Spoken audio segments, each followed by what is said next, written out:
नमस्कार। आज हम समय में बहुत पीछे जा रहे हैं, हजारों साल पीछे, उस धरती पर जहां दक्षिण एशिया में एक बहुत ही रहस्यमयी और अविश्वसनीय रूप से उन्नत सभ्यता पनपी थी। हाँ, सिंधु घाटी सभ्यता जिसे हम हड़प्पा सभ्यता भी कहते हैं। हमारे पास ना कई दिलचस्प स्रोत हैं, कुछ गहरी पुरातात्विक रिपोर्ट्स हैं, कई साइट्स की लिस्ट हैं और एक तुलनात्मक अध्ययन भी है जो इसे बाद की संस्कृति से खैर अलग करता है। तो आज हमारा मकसद क्या है? यही कि इन बिखरे हुए स्रोतों से ना सबसे जरूरी जानकारी निकालें, इस प्राचीन सभ्यता की उन खासियतों को समझें जो आज भी हमें हैरान कर देती हैं। और ये भी देखें कि ये बाद वाली वैदिक संस्कृति से कैसे अलग थीं। और हाँ, आखिर में इसके पतन के जो उलझे हुए कारण हैं उन पर भी थोड़ी बात करें। तो चलिए इतिहास के इस फैसिनेटिंग अध्याय की गहराई में उतरते हैं। बिल्कुल, सिंधु घाटी सभ्यता जो आप मान लीजिए मोटे तौर पर 2500 ईसा पूर्व के आसपास अपने चरम पर थी, वो सिर्फ भारत के इतिहास का शुरुआती बिंदु नहीं है, बल्कि अपनी समकालीन जैसे मिस्र और मेसोपोटामिया की सभ्यताएं थीं, उनसे भी कई मामलों में, खासकर ये शहरी नियोजन और सफाई व्यवस्था में आगे थी। अच्छा। हाँ, इसकी जो व्यवस्थित खोज है वो 1920 के दशक में हुई, जब हड़प्पा और मोहनजोदाड़ो जैसे शहर सामने आए। और फिर 1924 में जॉन मार्शल ने दुनिया को इस भूली हुई महान सभ्यता के बारे में बताया। तो शुरुआत करते हैं इनकी नगर योजना से। ये तो सच में दिमाग घुमा देती है। जरा सोचिए, आज से लगभग 4,500 साल पहले ऐसे शहर थे जहां सड़कें बिल्कुल सीधी थीं, एक दूसरे को समकोण पर काटती हुई, जिसे आज हम ग्रिड पैटर्न कहते हैं। ऐसा लगता है जैसे किसी आर्किटेक्ट ने प्लान करके बसाया हो। हाँ बिल्कुल, बहुत व्यवस्थित। या गढ़ी कहा गया है, शायद यहाँ शासक वर्ग या कोई महत्वपूर्ण केंद्र रहा होगा। और पूर्व में एक निचला ज्यादा बड़ा हिस्सा जहां आम लोग रहते थे। और गढ़ी तो अक्सर सुरक्षा दीवार से घिरी भी होती थी। सही कहा। और ईंटें हैं, ये भी कमाल है। हाँ, ईंटें। कमाल ये है कि ये लोग मानकीकृत पक्की ईंटों का इस्तेमाल करते थे, जिनका आकार लगभग पूरी सभ्यता में एक जैसा मिलता है। और सोचिए, उसी दौर में मिस्र में तो ज्यादातर कच्ची धूप में सुखाई ईंटें चल रही थीं। यहाँ अवश्य पत्थर और लकड़ी का भी प्रयोग होता था भवनों में। बिल्कुल, मिस्र से ये बहुत बड़ा अंतर था।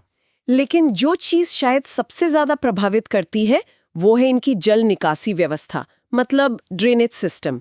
हाँ, वो तो अद्भुत है। हर घर में अपना स्नान घर, अपना आंगन, और घरों का गंदा पानी वो भी ढकी हुई नालियों के जरिए मुख्य सड़क के नीचे बने बड़े नालों में जाता था और फिर शहर से बाहर। ये उस जमाने के हिसाब से तो अविश्वसनीय सफाई और स्वास्थ्य व्यवस्था थी। बिल्कुल, आज भी कई शहरों में ऐसी व्यवस्था नहीं मिलती। सही कह रहे हैं। अच्छा, कुछ बहुत खास इमारतें भी मिली हैं। मोहनजोदाड़ो का वो मशहूर विशाल स्नानागार। जी, ग्रेट बात। हाँ, ग्रेट बात। एक बड़ा पक्का तालाब है ना, करीब 12 मीटर लंबा, 7 मीटर चौड़ा और 2.5 मीटर गहरा। दोनों तरफ सीढ़ियां भी उतरती हैं। शायद किसी खास धार्मिक अनुष्ठान के लिए इस्तेमाल होता होगा। संभव है। और हड़प्पा में बड़े बड़े अन्न भंडार मिले हैं, ग्रेनरीज। हाँ, अन्नागार।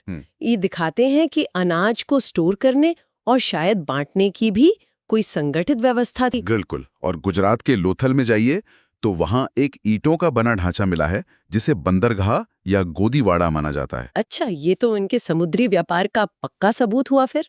हाँ बिल्कुल। और वहीं पास में धोलावीरा है, गुजरात में ही। वहां जल संरक्षण वाटर मैनेजमेंट की गजब की तकनीक दिखती है। बड़े बड़े जलाशय मिले हैं वहां। कमाल है।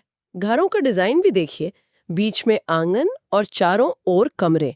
और दिलचस्प बात ये कि ज्यादातर घरों के मुख्य दरवाजे सड़क की ओर नहीं खुलते थे, बल्कि पीछे गली में। हाँ, ये एक पैटर्न दिखता है। शायद सड़क की धूल और शोर से बचने के लिए या प्राइवेसी के लिए। हो सकता है। और कुछ घर तो 2 मंजिला भी थे, जिनमें ऊपर जाने के लिए सीढ़ियां भी थीं। हाँ, और यहाँ एक बात पर गौर करना जरूरी है कि इनकी वास्तुकला में ना दिखावा या भव्यता उतनी नहीं है जितनी उपयोगिता है, फंक्शनैलिटी। अच्छा। मजबूती और सुविधा ये पहली प्राथमिकता थी। हमें कोई सजावटी गोल खंबे या घरों में बहुत बड़ी बड़ी खिड़कियां, इनके स्पष्ट प्रमाण कम मिलते हैं। और जो बात इतिहासकारों को सबसे ज्यादा उलझाती है वो ये कि इतने बड़े, इतने व्यवस्थित शहरों में कहीं भी मंदिर जैसी कोई स्पष्ट भव्य धार्मिक इमारत नहीं मिली है। हाँ, ये तो है। मिस्र या मेसोपोटामिया से कितना अलग है ये। वहां तो मंदिर शहर के केंद्र में होते थे। बिल्कुल। इससे लगता है कि शायद यहाँ पुरोहित वर्ग का वैसा दबदबा नहीं था, या फिर धर्म का स्वरूप शायद ज्यादा व्यक्तिगत या सामुदायिक किस्म का रहा होगा। ये मुमकिन है। अच्छा, अब आते हैं अर्थव्यवस्था पर। इन शहरों की जान थी, है ना? हाँ बिल्कुल, आधार तो कृषि ही था। ये लोग गेहूं, जौ, सरसों, तिल, मटर, कई तरह की फसलें उगाते थे। गुजरात जैसे इलाकों से बाजरा और शायद चावल के भी कुछ संकेत मिले हैं, हालांकि चावल बहुत आम नहीं था। और हाँ, कपास तो बहुत महत्वपूर्ण था। माना जाता है कि कपास की खेती शायद दुनिया में सबसे पहले सिंधु घाटी के लोगों ने ही शुरू की। ये बहुत बड़ी बात है। सच में खेती के साथ साथ पशुपालन भी तो था। हाँ, पशुपालन भी अहम था। गाय, बैल, भैंस, भेड़, बकरी, ये सब पालते थे। मोहरों और मिट्टी की मूर्तियों पर बैल, खासकर वो कुबड़ वाला सांड, उसका अंकन बहुत मिलता है। हाँ, वो तो मैंने भी देखा है। क्या वो किसी चीज का प्रतीक था? शायद शक्ति का या उर्वरता का प्रतीक रहा हो। और कालीबंगा, जो राजस्थान में है, वहां से तो जुते हुए खेत का साक्ष्य भी मिला है। अरे वाह! लेकिन घोड़े का क्या? घोड़े के बारे में क्या पता चलता है? घोड़े के बारे में तस्वीर थोड़ी धुंधली है। देखिए, कुछ जगहों से घोड़े की हड्डियां या मूर्तियां मिली हैं, जैसे सुरकोतदा या लोथल से, लेकिन ऐसा नहीं लगता कि ये सभ्यता घोड़े पर केंद्रित थी, जैसा कि हमें बाद में वैदिक संस्कृति में दिखता है। घोड़ा इनके जीवन का केंद्रीय पशु नहीं था। समझ गई। तो कृषि और पशुपालन तो था, लेकिन जो चीज इन्हें खास बनाती है वो शायद इनका व्यापार था। बिल्कुल, इनका व्यापार और वाणिज्य सचमुच असाधारण था।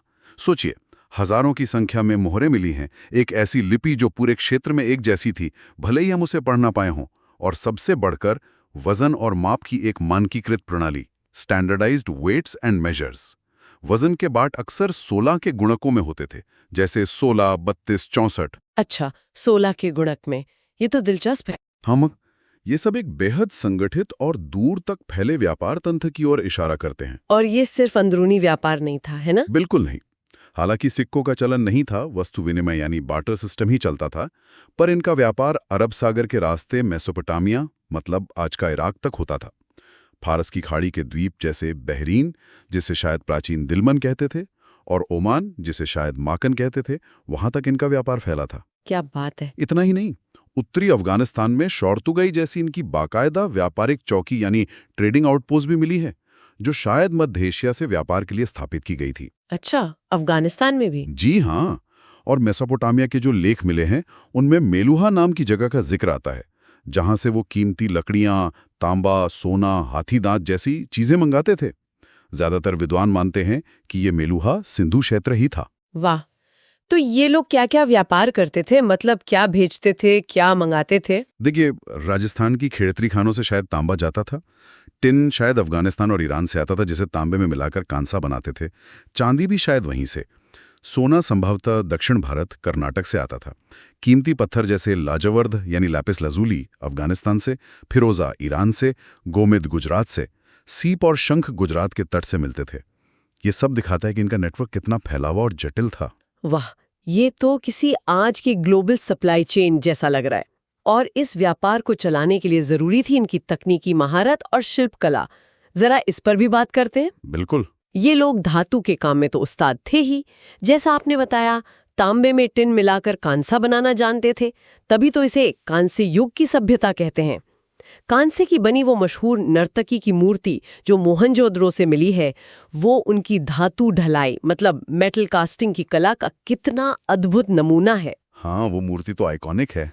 और तांबे के औजार और हथियार भी तो खूब मिले हैं, कुल्हाड़ियाँ, छेनियाँ, चाकू, भाले वगैरह। जी हाँ। मिट्टी के बर्तन बनाने में भी ये लोग माहिर थे। चाक पर बने हुए, अच्छी तरह पकाए हुए लाल या गुलाबी रंग के बर्तन, उन पर काले रंग से सुंदर डिजाइन बने होते थे। पेड़ पौधे, पशु पक्षी, ज्यामितीय आकृतियां, कुछ बर्तन तो बहुत कलात्मक हैं। हाँ, पॉटरी भी इनकी बहुत विकसित थी। और मनके, बीड्स, छनुदड़ों और लोथल जैसी जगहों पर तो मनके बनाने के कारखाने मिले हैं। ये लोग कार्नेलियन मतलब वो लाल रंग का पत्थर, जैस्पर, सेलखड़ी, लाजवर जैसे कीमती और सेमी प्रेशियस पत्थरों से तरह तरह के सुंदर मनके बनाते थे। ये शायद गहनों में इस्तेमाल होते थे और इनका निर्यात भी होता होगा। बिल्कुल, निर्यात भी होता था। ये बहुत डिमांड में थे। और मोहरें, सील्स, ये तो इनकी एक और पहचान है। अब तक हजारों मोहरें मिल चुकी हैं। ज्यादातर सेलखड़ी यानी स्टीटाइट नाम के नरम पत्थर से बनी होती थी और आमतौर पर चौकोर या आयताकार। इन पर जानवरों की आकृतियां उकेरी होती थीं। सबसे आम है वो एक सींग वाला जानवर, यूनिकॉर्न जैसा। हाँ, यूनिकॉर्न सील सबसे ज्यादा मिलती है। उसके अलावा कुबड़ वाला सांड, हाथी, बाघ, गेंडा वगैरह भी हैं। और साथ में इनकी वो रहस्यमयी लिपि के कुछ चिन्ह भी होते थे। इनका क्या इस्तेमाल होता होगा? शायद व्यापार में सामान की पोटलियों पर ठप्पा लगाने के लिए या मालिकाना हक जताने के लिए। हो सकता है पहचान पत्र की तरह भी इस्तेमाल होती हो। अच्छा, इसके अलावा सोने चांदी के गहने भी मिले हैं। हार, कंगन, बालियां, अंगूठियां। हाथी दांत और सीप से भी चीजें बनाते थे, जैसे कंघे, पिन, चूड़ियां। और कपड़ों की बात करें तो मोहनजोदड़ो से बुने हुए सूती कपड़े का टुकड़ा मिला है। और मूर्तियों पर जिस तरह के कपड़े दिखाए गए हैं, उससे लगता है कि बुनाई का उद्योग भी विकसित था। बिल्कुल, इनकी तकनीक में एक अद्भुत मानकीकरण और वैज्ञानिक सोच दिखती है। चाहे वो पूरी सभ्यता में एक ही अनुपात 4.2.1 वाली ईंटें हों, या वजन माप की सटीक प्रणाली हो, या फिर कांसे जैसी मिश्र धातु बनाने का ज्ञान हो, ये सब एक व्यवस्थित और तकनीकी रूप से सक्षम समाज की निशानी है। लेकिन जैसा हमने पहले भी जिक्र किया, इन्हें लोहे का ज्ञान नहीं था। हाँ, ये महत्वपूर्ण बात है। लोहा भारत में बाद में आया, लगभग 1000 ईसा पूर्व के आसपास, जिसे वैदिक ग्रंथों में कृष्ण अयस या श्याम अयस कहा गया है। अच्छा, अब जरा समाज और धर्म की बात करते हैं। समाज कैसा था? क्या कोई ऊंच नीच थी? देखिए, समाज में अलग अलग काम करने वाले लोग तो थे ही। शायद शासक वर्ग रहा होगा, व्यापारी थे, कारीगर थे जैसे कुम्हार, धातुकार, मनके बनाने वाले, किसान थे, मजदूर थे। घरों के आकार और उनमें मिली चीजों से लगता है कि समाज में अमीर गरीब का भेद जरूर था। लेकिन यहाँ वैदिक काल जैसी जन्म पर आधारित कठोर वर्ण व्यवस्था, मतलब ब्राह्मण, क्षत्रिय, वैश्य, शूद्र, इसके प्रमाण नहीं मिलते। वर्ग भेद शायद व्यवसाय या धन पर आधारित था। और महिलाओं की स्थिति कैसी थी? एक दिलचस्प संभावना ये है कि समाज शायद मातृ प्रधान रहा हो, या कम से कम महिलाओं को काफी सम्मान मिलता हो। ऐसा क्यों लगता है? ऐसा इसलिए क्योंकि हमें बड़ी संख्या में मिट्टी की बनी नारी मूर्तियां मिली हैं जिन्हें मातृ देवी माना जाता है, मदर गॉडेस। एक मोहर पर तो स्त्री के गर्भ से पौधा निकलता दिखाया गया है, जो शायद धरती को उर्वरता की देवी मानने का प्रतीक है। अच्छा, ये तो काफी अलग बात है। हाँ। और कोई पुरुष देवता? हाँ, एक पुरुष देवता की भी पूजा होती थी, जिसे कुछ विद्वानों ने पशुपति महादेव या शिव का प्रारंभिक रूप माना है। मोहनजोदड़ो से मिली एक प्रसिद्ध मोहर पर एक व्यक्ति योगी की मुद्रा में बैठा है, जिसके 3 सिर और सींग हैं। उसके चारों ओर हाथी, बाघ, गेंडा और भैंसा बने हैं, और नीचे 2 हिरण हैं। हाँ, वो मोहर मैंने देखी है, पशुपति सील। जी, हालांकि ये व्याख्या थोड़ी बहस का विषय है, पर यह किसी महत्वपूर्ण देवता का चित्रण जरूर लगता है। और क्या पूजा जाता था? लिंग और योनि जैसे दिखने वाले पत्थर के प्रतीक भी मिले हैं, जिनसे शायद प्रजनन शक्ति की पूजा का अनुमान लगाया जाता है। ये लोग पेड़ पौधों की भी पूजा करते थे, खासकर पीपल के पेड़ की। और पशुओं की पूजा तो थी ही, मोहरों पर वो एक सींग वाला जानवर और कुबड़ वाला सांड सबसे ज्यादा पाए जाते हैं। शायद ये बहुत पूजनीय थे। बड़ी संख्या में ताबीज भी मिले हैं। ताबीज किस लिए? शायद भूत प्रेत या बुरी शक्तियों से बचाव के लिए पहने जाते होंगे। अच्छा, और इनकी लिपि आपने बताया था उसे पढ़ा नहीं जा सका है। हाँ, इनकी अपनी एक लिपि थी जिसमें चित्रों या संकेतों का इस्तेमाल होता था, इसलिए इसे भाव चित्रात्मक यानी पिक्टोग्राफिक कहते हैं। ये आमतौर पर दाएं से बाएं लिखी जाती थी, लेकिन सबसे बड़ा रहस्य यही है कि तमाम कोशिशों के बावजूद हम आज तक इस लिपि को पढ़ नहीं पाए हैं। अगर ये गुत्थी सुलझ जाए तो शायद इस सभ्यता के बारे में हमारे ज्ञान में क्रांति आ जाए। सच में, ये तो बहुत बड़ी पहेली है। अच्छा, रोजमर्रा की जिंदगी कैसी थी? मनोरंजन वगैरह के लिए क्या करते थे? लगता है ये लोग नाच गाने के शौकीन थे। वो नर्तकी की मूर्ति याद है ना? हाँ, बिल्कुल। शायद जुआ खेलते थे क्योंकि पासे मिले हैं, शिकार करते थे, और शतरंज जैसा कोई खेल भी खेलते थे। लोथल से ऐसे बोर्ड मिले हैं। खाने में शाकाहारी और मांसाहारी दोनों थे। अनाज, फल, सब्जियों के साथ मछली और जानवरों का मांस भी खाते थे। कपड़े सूती और शायद ऊनी भी पहनते थे, और स्त्री पुरुष दोनों गहनों के शौकीन थे। तो कुल मिला के ये एक बेहद व्यवस्थित, तकनीकी रूप से उन्नत और व्यापार में माहिर शहरी सभ्यता थी। लेकिन फिर इतिहास ने करवट ली और इसके बाद हमें एक बिल्कुल अलग तरह की संस्कृति देखने को मिलती है, वैदिक संस्कृति। स्रोत इन दोनों के बीच काफी बड़े अंतर दिखाते हैं, है ना? ये तुलना वाकई दिलचस्प है। बिल्कुल, ये दोनों संस्कृतियां कई मायनों में एक दूसरे से बहुत अलग थीं। सबसे बड़ा अंतर तो इनके मूल स्वरूप का ही है। जैसा हमने विस्तार से देखा, सिंधु सभ्यता एक विकसित नगरीय सभ्यता थी। सुनियोजित शहर, पक्के मकान, बेहतरीन सफाई व्यवस्था। हाँ। इसके उलट वैदिक संस्कृति, खासकर अपने शुरुआती दौर में मतलब ऋग्वैदिक काल, जो लगभग 1500 से 1000 ईसा पूर्व तक था, वो मुख्य रूप से ग्रामीण और कबीलाई थी। उनका जीवन पशुपालन, खासकर गायों के इर्द गिर्द घूमता था। कृषि का महत्व बाद में बढ़ा, उत्तर वैदिक काल में जब लोहे का इस्तेमाल शुरू हुआ, लेकिन सभ्यता का चरित्र फिर भी काफी हद तक ग्रामीण ही बना रहा। और इन सभ्यताओं के निर्माता कौन थे?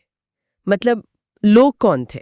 सिंधु घाटी के जो कंकाल मिले हैं, उनके अध्ययन से पता चलता है कि यहाँ भूमध्य सागरीय, मंगोलॉयड, अल्पाइन, प्रोटो ऑस्ट्रोलॉयड कई नस्लों के लोग रहते थे। एक मिश्रित आबादी थी, जबकि वैदिक सभ्यता का श्रेय पारंपरिक रूप से आर्यों को दिया जाता है।